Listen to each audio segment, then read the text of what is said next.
Here is 11 Flair exhibition moves you can learn at home. Please don't forget to like and comment, but don't worry about subscribing because I'll definitely never ever make a Flair video again.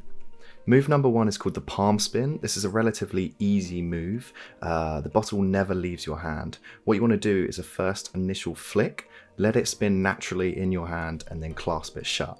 It should look something like this. Next up is the simple bottle flip. Now this is just the bottle flipping around once and landing back on your hand.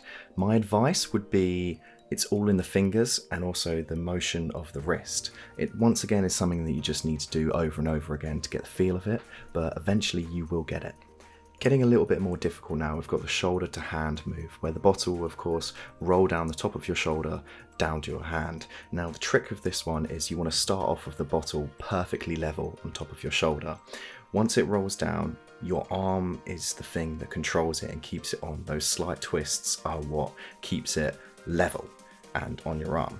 Another important thing to take into account is don't dip your arm too low because the bottle will roll so fast you won't be able to control it and stop it with your hand, but then also not too high because then the bottle will be going so slow that it will just eventually fall off.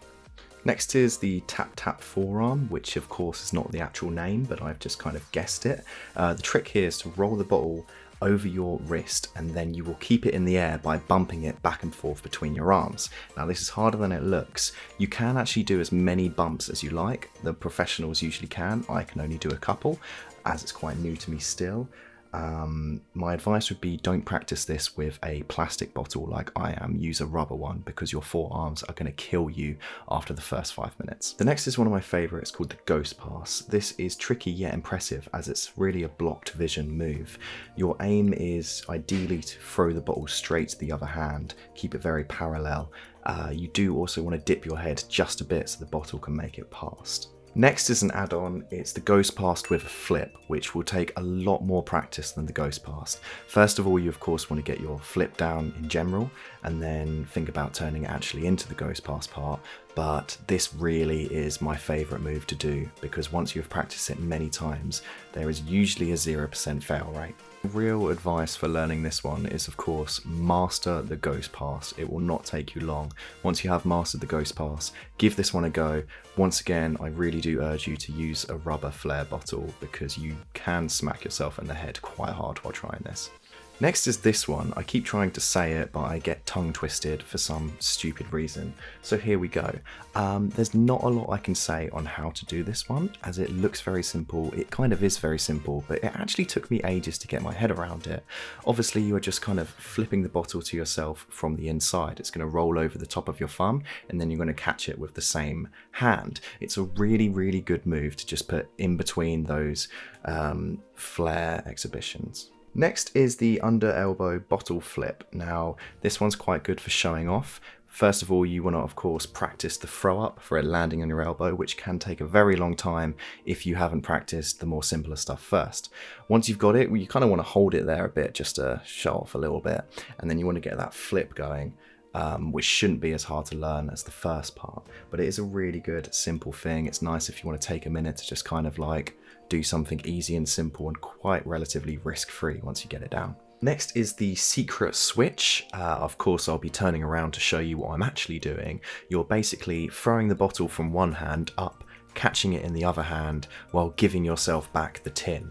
To the guest's point of view, it seems like something they don't notice at the start, but when they think about it, you have just pulled a little sneaky on them. In terms of learning this one, it does have a lot of elements which I haven't gone over in this video, so I do apologise. But if you are like me and you prefer to learn just by watching it over and over again, then please feel free to watch this part.